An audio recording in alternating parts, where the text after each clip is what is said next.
So Perrion Winfrey, a defensive tackle that I was pretty high on as a prospect in the 2021, was it 2021? It was 2021 draft, has been waived after another legal incident has come to light. So we're going to go through the whole situation, talk about what that means for the defensive tackle room, what that means for Perrion Winfrey, that and this going forward.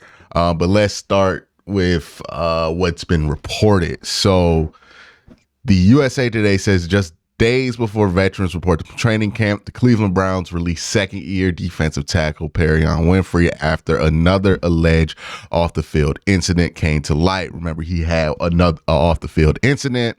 I believe the charges ended up being dismissed if he did some classes or something like that.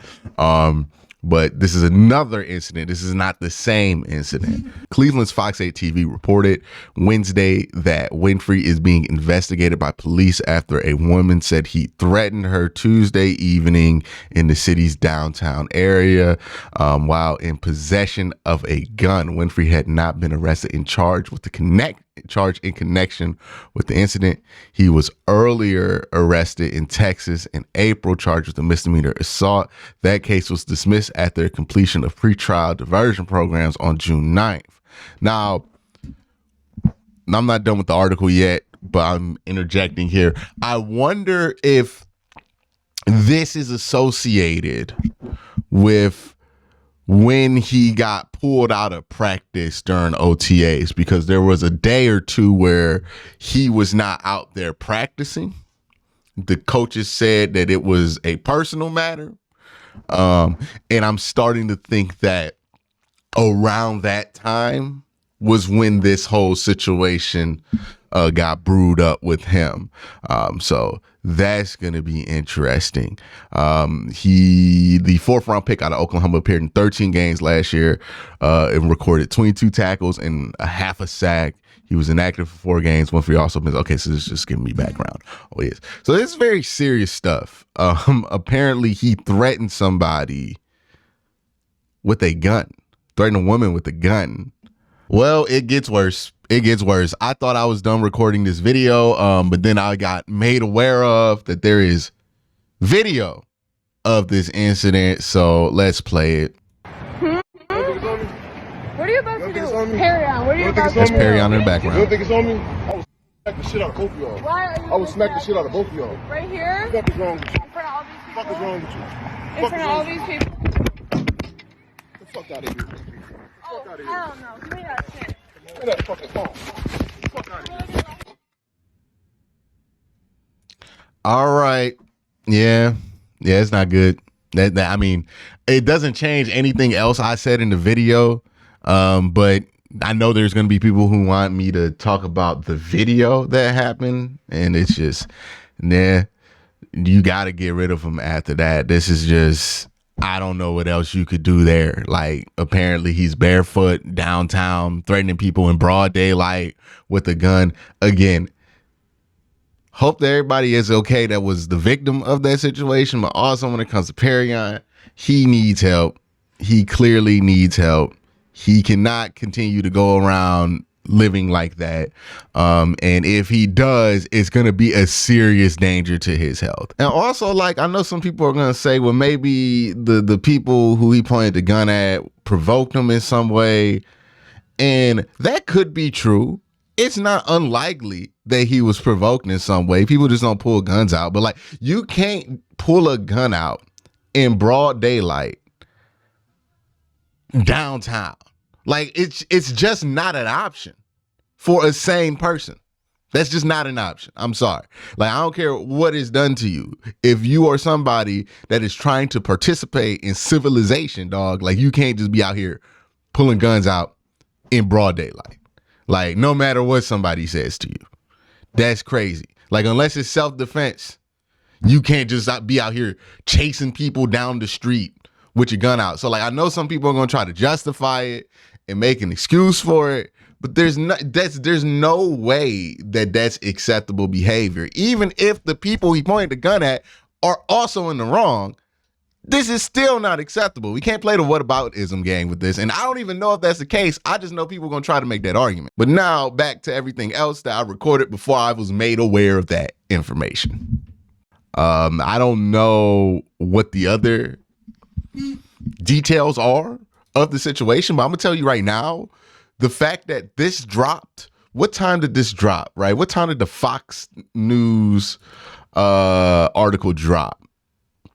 So, yeah, the fact that this article dropped at 9:13 in the morning and by 12:11 in the afternoon, Perrion Winfrey was cut, a fourth round pick, tells me this is not a situation in which Perrion Winfrey deserves the benefit of the doubt.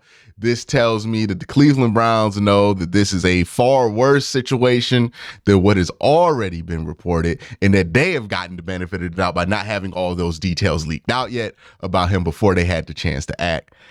I'm not, 10 a.m. My bad. It took them 2 less hours. So this article dropped at 9:13. The I-Team also contacted the Cleveland Browns to discuss the matter, but have not yet received the response. However, around 10 a.m. Wednesday, they released Perrion. I want to see if the I-Team article has any of the specifics on when this incident happened, because, again, this is developing situation, and I'm gonna be honest, everything that I'm reading on this developing situation tells me that this is we're gonna learn more details about this eventually, if they come out. But yeah, Wednesday the team releasing Perrion. The incident happened Tuesday evening East night. So this happened last week. No, this happened yesterday? Yeah. If this happened yesterday and they cut him already, like they weren't, that means that one of two things are true. If not both, to be honest with you. Either this situation is much worse than what's already been reported, because yes, we know that he brought a gun. Yes, we know he threatened a woman with a gun. That's already bad enough to get cut from the team. I'm not disagreeing with the team's decision there. But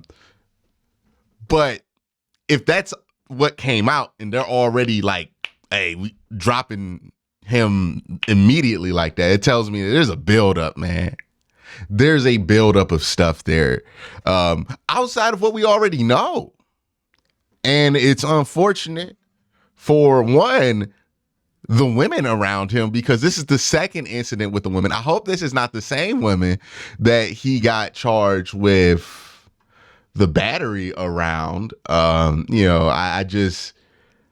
It's just really sad to see somebody who has that much potential to become a good football player and to become somebody who can make a lot of money, change their families' lives, kind of squander that over their issues with, it seems like, anger management. Seems like he just has an issue there. Maybe he's not completely mentally healthy and has not seeked proper help. But this is a sad situation, not just for Perrion Winfrey, who honestly deserves the least sympathy out of anybody in this story, but it's a sad situation just in total, that to have those gifts naturally and to just completely throw them away when those gifts could be the tools to change so many lives around you is disappointing to see.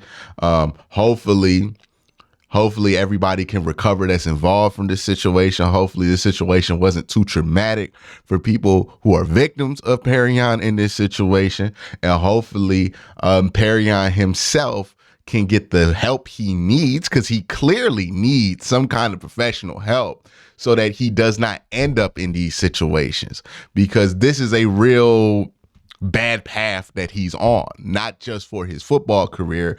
As of now, honestly, his football career is pretty much done. He wasn't that productive in the first place. Like, the NFL will give you second chances, third chances, fourth chances, fifth chances, sixth chances if they know you're good. They're not going to give a fourth round pick a bunch of different chances. Look at Malik McDowell, right? He got that second chance with the Cleveland Browns, foiled that, and gone. So, he's either gonna have to, I don't know, for him and his career, it should be an afterthought, to be honest with you.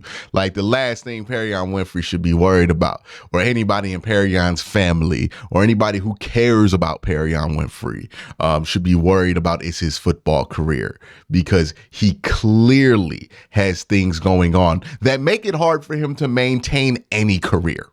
Like, let alone a football career, any career. You can't keep a job acting like he's acted over the last year. And again, it's a damn shame. He has every tool that you would need to be a great player. The athleticism, the talent, sometimes the technique. He has it. But he can't maintain a career because he just can't. He has some issues that are not being addressed, is the most delicate way I can put it. So if by the off chance that anybody who is in Perrion's circle or close to Perrion sees this video, like, get this man the help he needs. Like, don't talk to him about football. Don't talk to him about getting back in the NFL. Get the man the help, because, like, he can't keep a job at a car dealership acting like this, let alone in the NFL. Threatening people with guns? That's crazy. That's crazy. That's insane. How many Perrion Winfrey stories have we had? Like, I understand the frustration every time I was like, hey, man, if he makes a team, he can make it. He could take a step that people have had with me, because people are up to here with this. Every week, it's something new. It's disappointing to see. It's ultimately disheartening, is the better way to put it, to see somebody squander an opportunity like this. Great opportunity for him this upcoming season that he just squandered. I mean, like, they still don't have another defensive tackle.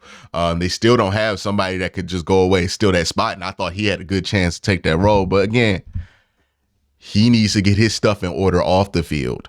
He needs to get his mind right off the field before he can think about playing football again, because this ain't about a football career at this point. This is about just being able to have a career, right? You act like this, like you can't keep a job.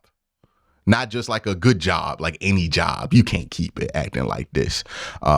So I hope he figures it out. You know what I mean? Like, I'm not going to wish homelessness on anybody, but, like, this is the path that he's going down.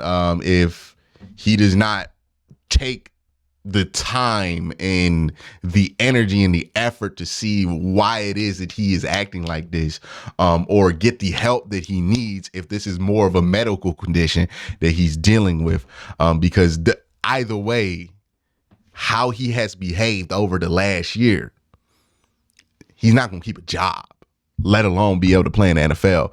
And he might get one more chance back in the league in a couple years if he does it, but, like, that's it.